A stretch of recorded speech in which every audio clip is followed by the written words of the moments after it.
1. Okay, we're live. Here we go. Have you done a podcast before? First one. Really? Yeah. Do you listen to any? Here and there. Okay. What do you listen to? Meaningful people. No, what is that? Meaningful people? Yeah, or meaningful. It's on Spotify. They're from Crew, and they bring on people with like inspiring stories. That's nice. To speak about. Yeah. Looks like that Ben Shapiro on there. Oh, and Kosher Money too. Yeah. Got it. My mom my siblings love those podcasts. Okay, what else? That's really it. That's really it? Yeah. What do you do on your drive to Boca every day? Music. What do you listen to? I have a Thank You Hashem playlist. Yeah? I have my own playlist I go through. I try to find Shirim, but the service by the shul, I leave from the shul. Okay. And there's no service. You go straight, yeah, the service there is awful. So so it's really hard to upload a shear and then drive and be on time and whatnot. Okay. So I usually get to plug in the car and go. Okay. What philosophically, or in terms of shirim, which is classes or learning Torah, what do you gravitate towards? What kind of style or anything? I'm happy to hear. If it's somebody that I know I enjoy listening to, then fair game. Right. But there's no particular topic that you find more or less interesting. I'm always good for a good Torah portion schmooze. Like on the parsha, on whatever's happening. Yeah. Okay. Relevant halachos. Really for anything. If it's somebody I know is a good speaker, then I can listen to anything they have to say. Sure. You should look up. Do you ever hear Moshe Benevitz speak before? Rabbi Moshe Benevitz.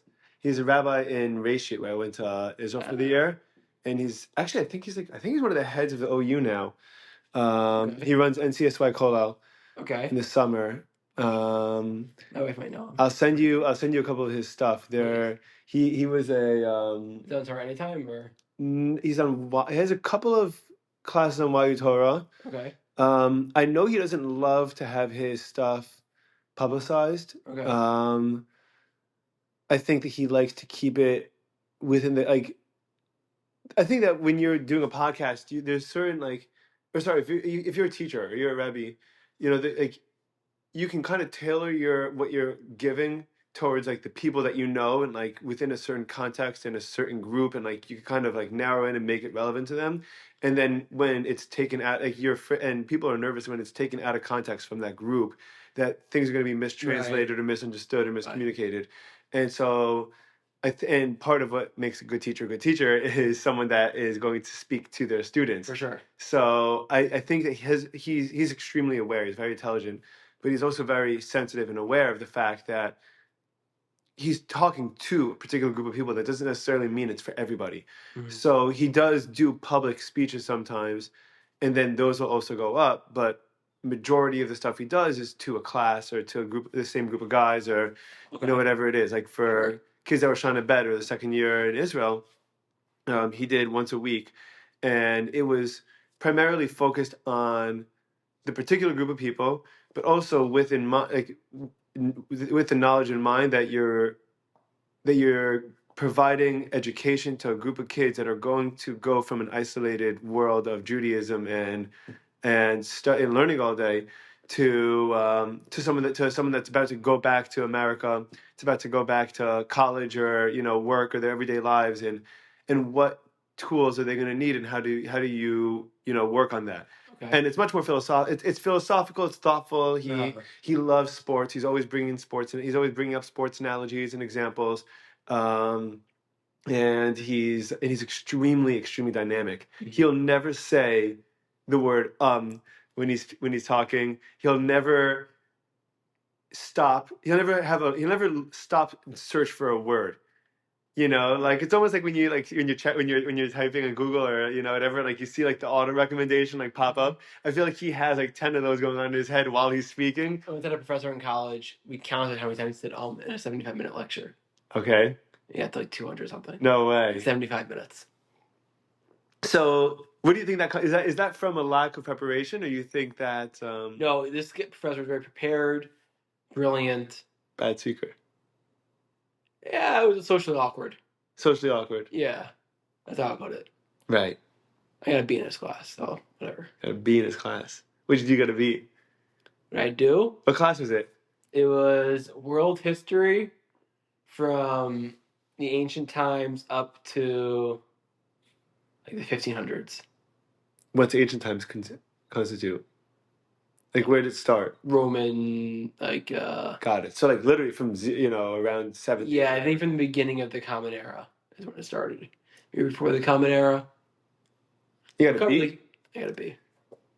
I don't like that. I'm not a big fan of that. The grading system? That time frame in Oh, history. that time frame. Why not? What about it? Because you don't enjoy it. You don't find it relevant. I don't find it interesting so much. What were you covering? What the class cover? European history. It was all about what was going on in Europe between the Roman dynasty, fall of the Roman dynasty, or sorry, the Roman Empire, fall of the Roman Empire, the The French after the Italians. French. We covered the Italians. We covered the Crusades. We covered Spanish. What was going on in Spain and Portugal in the after the 1000. We didn't cover anything in Asia. It was strictly European history. And we might have gotten to the beginning of Columbus. Mm-hmm. We went through England and the Magna Carta and that kind of stuff, but it's not my. I can't give a class about it. No. It's interesting because I've been listening just sporadically, just different podcasts, and occasionally, there'll be like I didn't. There's not one particular like I like more a style of podcaster, and then whoever the guest is, sometimes I'll be more interested or less. And so there's one of them about Roman history, and like it was 3.5 hours, and it was so detailed. It didn't really cover an enormous amount of time, but it covered an enormous amount of detail and nuance. And I found myself being drawn, like a lot more interested. I think, like how you like when was this? This was in college, you said? Yeah, my second year of college. The problem, one of the issues also is that you're covering 1,500 years of history in 4 months, in an hour and a half at a time. In an hour and a half at a time, not even an hour and a half at a time. Right. So, by the time the professor gets started, and then when they finish for questions, there are questions in the middle. Yeah. You're dedicating less than 3 hours a week. To class meets twice a week. Right. Most of it's your assigned readings. Do the students do the reading? It's above my pay grade. Right. You're assigning 3 hours a week and then I think it's around 12 weeks to 1,500 years across an entire continent. Yeah, it's crazy. Yeah, it's crazy. It's very difficult to do that well.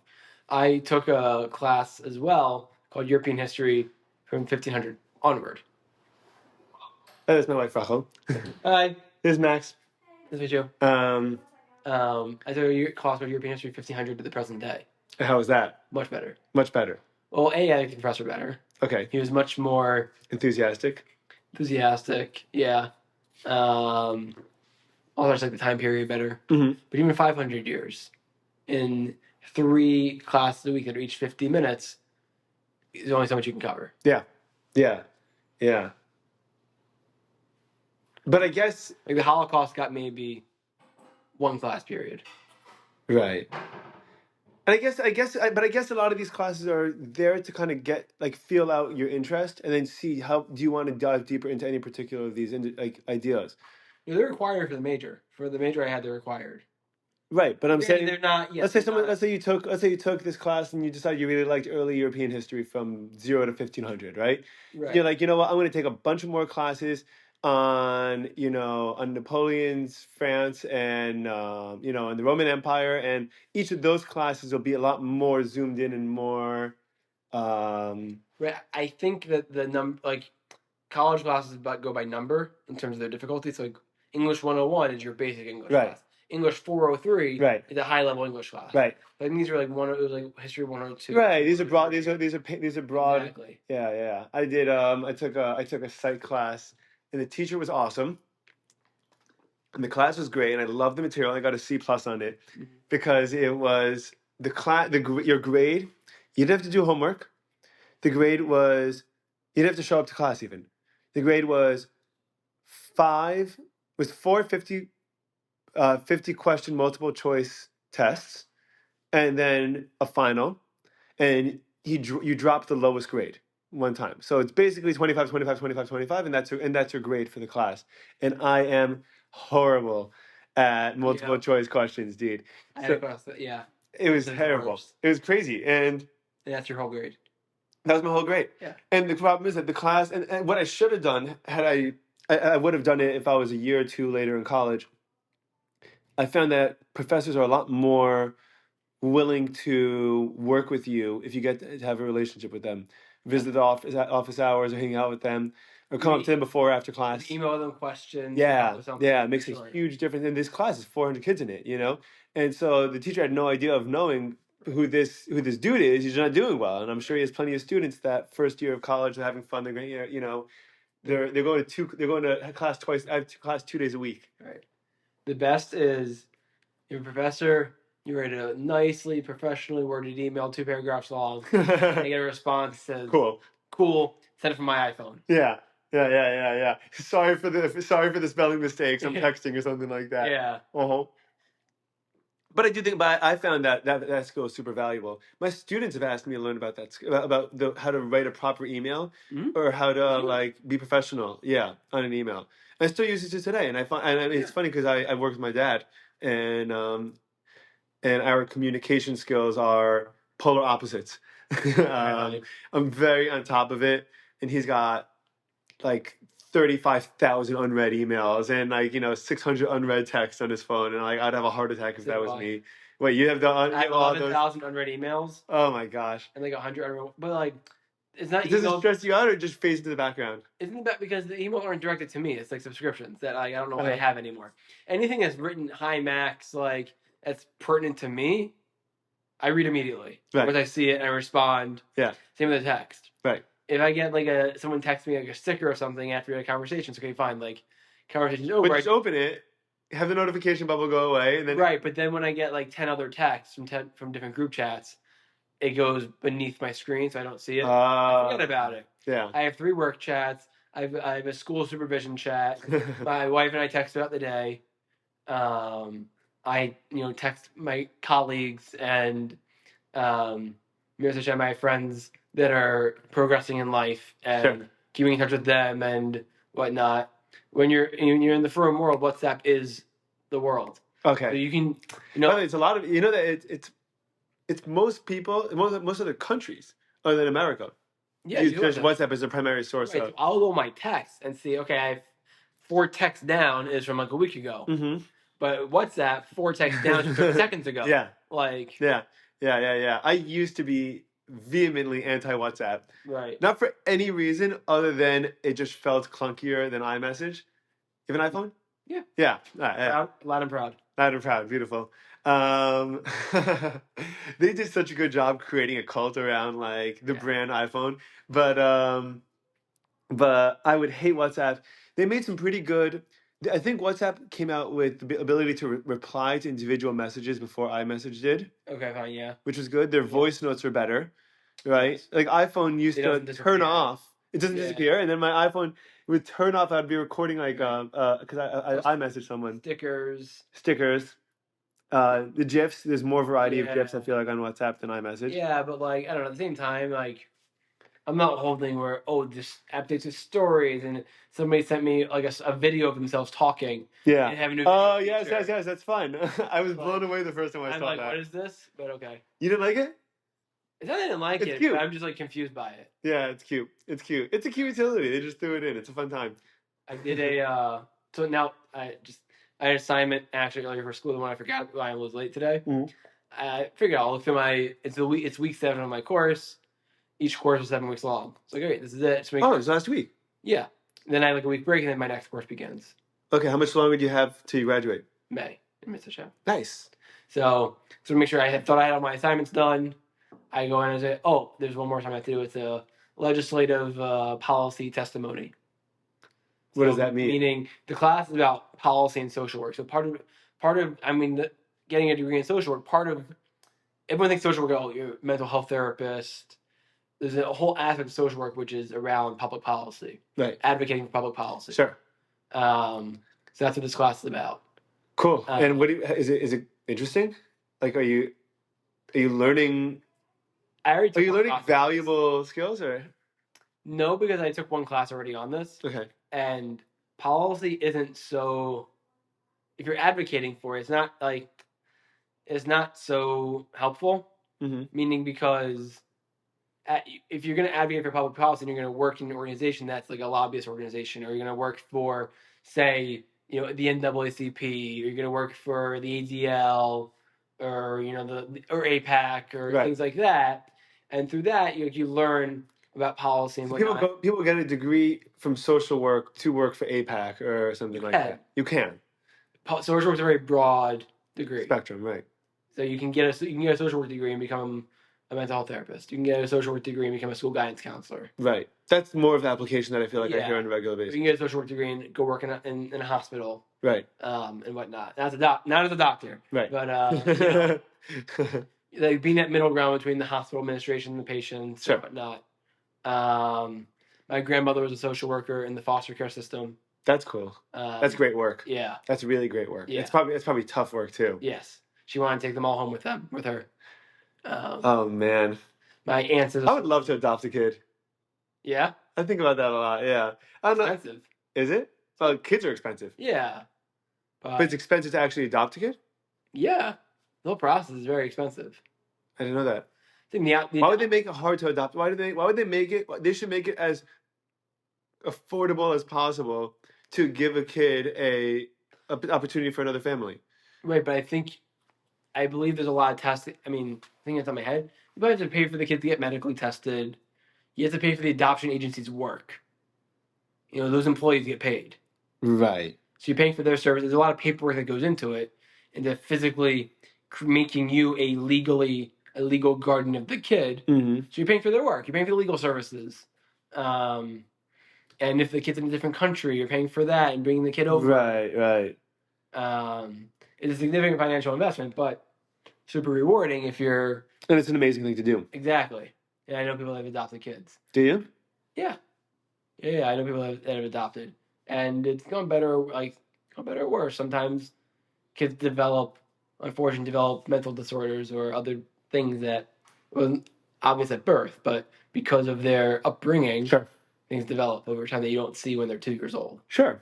Yeah. Also, trauma could activate dormant genes, personality traits, whatever it is. And then there's also the insecurity that comes with being adopted. Right. Which the truth is, I don't know anything about it. I don't know anything about that world of adoption. It's also very difficult. I mean, you have to prove yourself to the adoption agency that you're providing a stable home. Like the adoption agency isn't going to take a kid from Sudan, right, war-torn Sudan, and send him to another war-torn home, right, or whatever. So you have to prove yourself. It's interview after interview after interview to prove yourself to be worthy. And there might even be situations where you have to prove yourself to the birth parents. Right.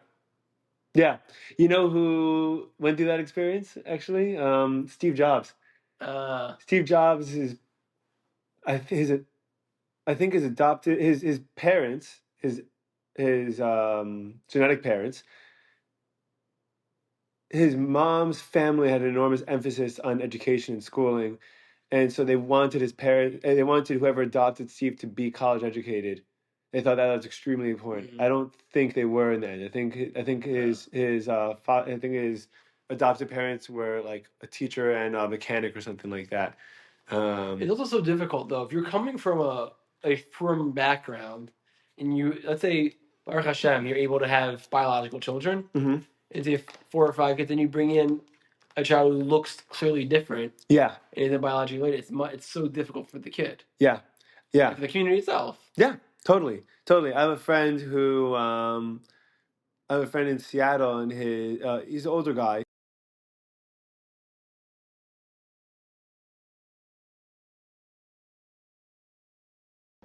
I have a friend in Seattle, and it happens when someone calls, it cuts it off. Gotcha. And I have my Do Not Disturb on, but my dad's on my emergency list, so it goes through Do Not Disturb. Sure. And he also he was never religious, for most of his life. He became religious, and his daughter married I think, a black Jew from the Caribbean.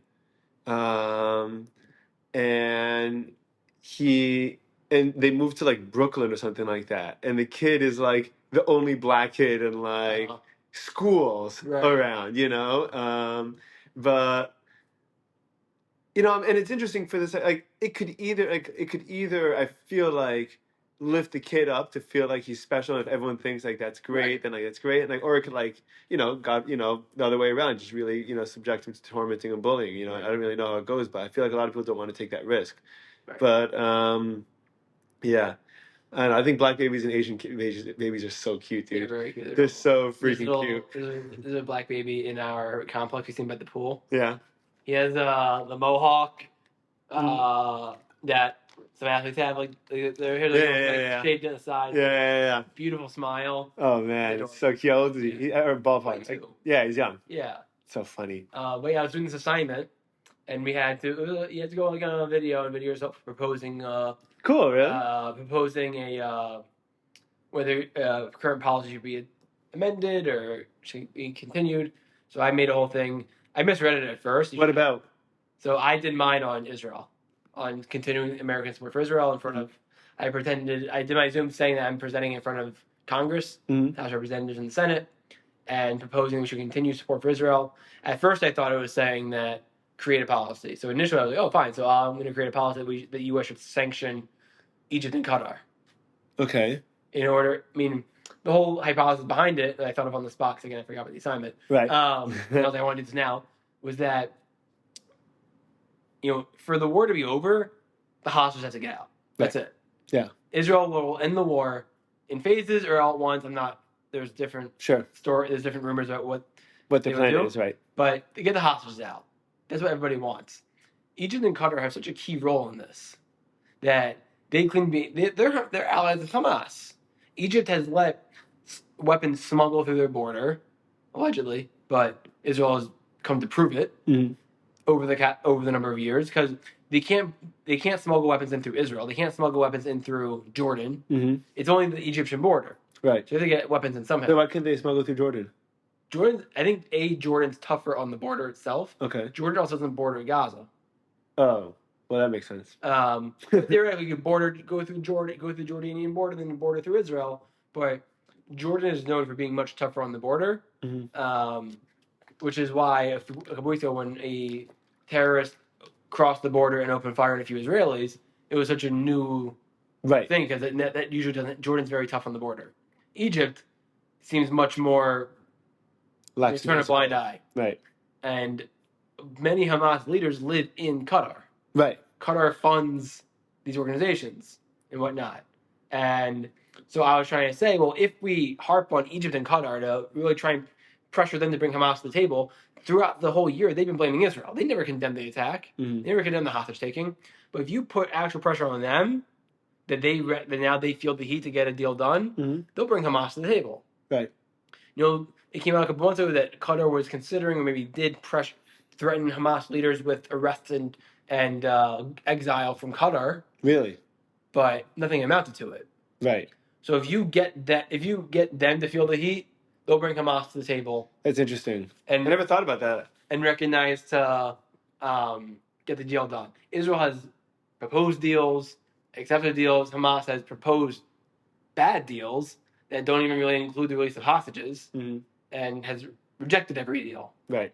So you get the hostages out, Hezbollah stops firing rockets. You stop the fighting Gaza, Hezbollah stops firing rockets. Iran will say they're happy and that they won the war. And I don't know if Iran can walk away thinking they won the war. They think whatever they want. I think they can think whatever they want, but I mean they've been embarrassed. Yeah. But they won't fire rockets on Israel anymore. For a couple of years. For a couple of years, exactly. I mean, it all seems like also, I don't know, it seems like everything's a happy medium balance. Like, Iran fired the 200 rockets last week. Israel claims Israel is they didn't say much about it. Yeah. Yeah, I noticed that. Which reckons the scene that there were some that hit. But, well, I don't think anyone really wants escalation. Because escalation ends up being whoever's on Israel's side is joining whoever's on Iran's side. is joining, and that's essentially America and other Western countries with Israel against Iran, Russia, China. Right, but which no one wants. So like you want to downplay everything as much as for possible. sure, but after the first attack in April, it was very much nothing hit. They were very proud of everything they intercepted. Right. So it seems like it sounds like they intercepted still a lot of the missiles, and the U.S. and Jordan also intercepted a bunch of missiles. Yeah. But it seems like seems like more hit than last time. And I think Saudi Arabia also said something. They also helped shoot it down, but they said if anything passes, I think it was a bunch of places, 3 or 4 different countries said. I think it was Saudi Arabia and Jordan and obviously Israel. They said if rockets are passing our airspace, we're shooting them down. Yeah, which is awesome in my opinion because sure. that is stability. That's what you call it. You're like, listen, you guys can fight, but we're going to be the adults in the room over here, and you're not going to fight in our house. Like, you can go to the backyard if you want to fight. You can go do whatever you want to do directly. I can't stop that, but you can't fight in my house, you know? So then we questions, what's Israel going to do in response? I don't know. There are a bunch of different rumors that maybe they're going to go after oil rigs, military sites. Nuclear sites. Nuclear sites has to go. To go. Then you also have the question, like, how much are they willing to go? Yeah, I don't know. The problem with a lot of these things, even stepping back from Israel and anything, Israel, Iran, whatever, is that the identities are tied up in like a mass identity, right? But there's still like individuals that are making a lot of decisions, and they're better and worse individuals, everywhere. And so people have different motivations, and right. And it's very interesting that Israel has now really gone on just, it seems from how the past gone. Yes, you have Iran, who wants to destroy Israel but never did anything about it until this year. Mm-hmm. You have Hezbollah, who's always threatening. But they funded people doing it. Exactly, they're funding people doing it. And last couple years, they'll fund these little skirmishes, and then there's a ceasefire from the skirmish. Yeah. Every 2 years, Israel seems like now they're determined they don't want more. They don't want to end this once and for all. They don't want, and I think that goes into why they're assassinating all these leaders. Yeah, they don't want. So. They don't want in 2 years. I think Bibi. I think Bibi's afraid of his legacy. For sure. And so he's like, you know what? If I can, because I think he knows that he's kind of in trouble when this is all over. Yeah. And so I think he's like, you know what? Let my legacy just be that I'm the prime minister that took out Hamas, Hezbollah, and then neutralized Iran. And like, whatever you do with me after that, whatever you do with me, whatever you say about me otherwise, I'll always have that. I'll always have, that I helped to have the embassy move to Jerusalem. And that he normalized relations with the UAE and Bahrain. Yeah, they're very close to Saudi Arabia. Now Israelis don't like him. Right. Well, but it seems like though, if there was an election day, he would probably still win. By a slim margin, but like I don't know who would beat him. I don't know.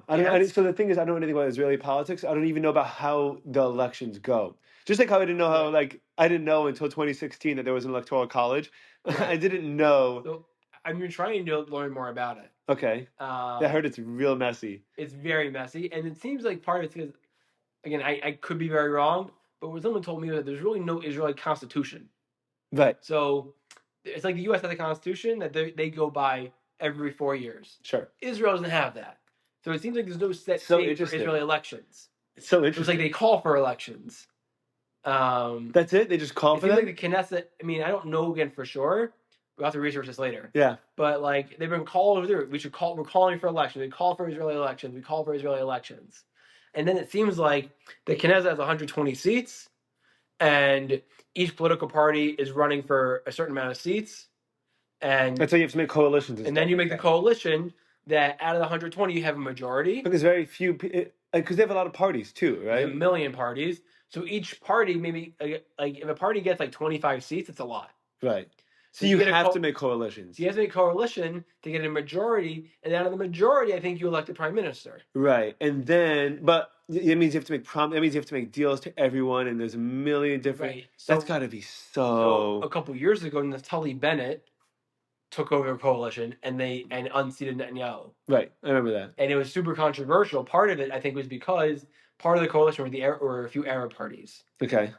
And at first, people were saying, "Why would you do that? Why would you like?" Why? Right. But on the other hand, you're saying, well, this shows the democracy of Israel. Right. That Arabs could do that. That Arabs can be a part of the coalition and be part of the Israeli government. Right. It shows that Israel really is not like where's the what's the word? Apartheid. Yeah, apartheid. And when you have the apparently marginalized party actually participating in politics. Right. In Gaza, there's no politics. It's Hamas. They run everything. Right, and they do have a form of government. I heard that also recently, they have governments. Then they had an election, and they had an election in 2006 or 7, I think. Right? Yeah, but was it legit? Well, whatever. But let's say it was, because let's say Hamas said, we're running. We're going to make everyone's lives better. We're going to fight back. We're going to take back our land.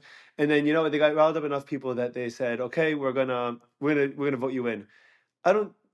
And if Israel doesn't have a constitution, I don't think Gaza but Gaza doesn't have a constitution. No. It's not like you have to run an election every 4 years. Like they said, okay, now we're in power. Now unless we're gonna run this place. Now unless we're removed from power, we'll just keep on. We have actual positions. Like that Sinwar is running the show in Gaza. They had Hania running the show abroad. Like I don't know what else they're really electing.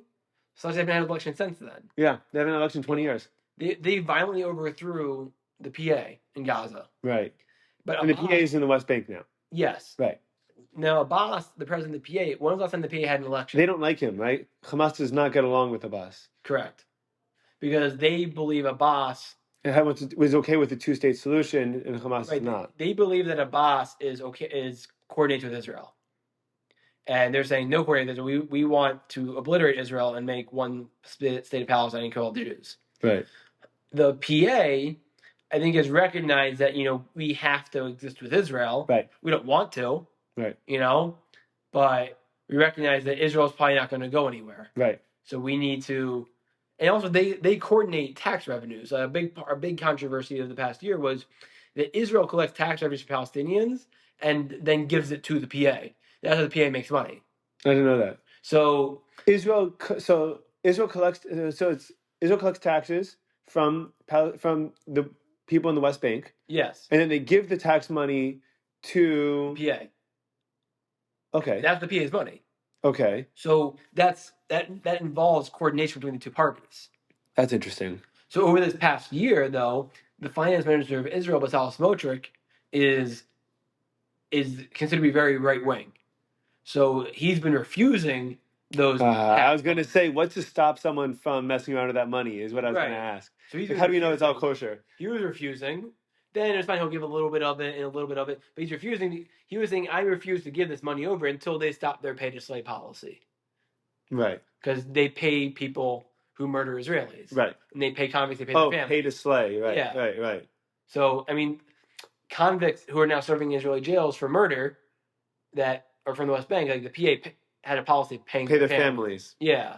And that was anti it. Super interesting. So he's been refusing, then he gave over some and whatever. And then I think actually the money went through Norway and then went to PA at some point. But the PA recognized that they probably have to coordinate some things with Israel. Mm-hmm. But again, they don't want to. And with this whole settlement movement rising. Yeah, that too. It's a big gray area. It is. It's also, I feel like it's bad timing, which it's emotionally high strung, but I feel like it's not the best time to start with this right now. Okay, well, 12:15, we'll call it here. Yes. We should do it again, dude. Yeah, it's a lot of fun. All right, we'll do longer form next time. All right. Yeah, all right, catch you around, dude. All right, thank you. Awesome.